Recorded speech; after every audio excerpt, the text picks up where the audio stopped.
In front of me is Nubia Neo 5G, and today I would like to show you how you can operate vibration settings.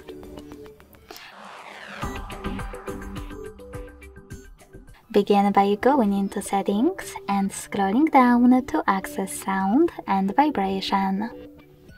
Following that, click on vibrate at the top, and this way mute your device completely, leaving only vibrations.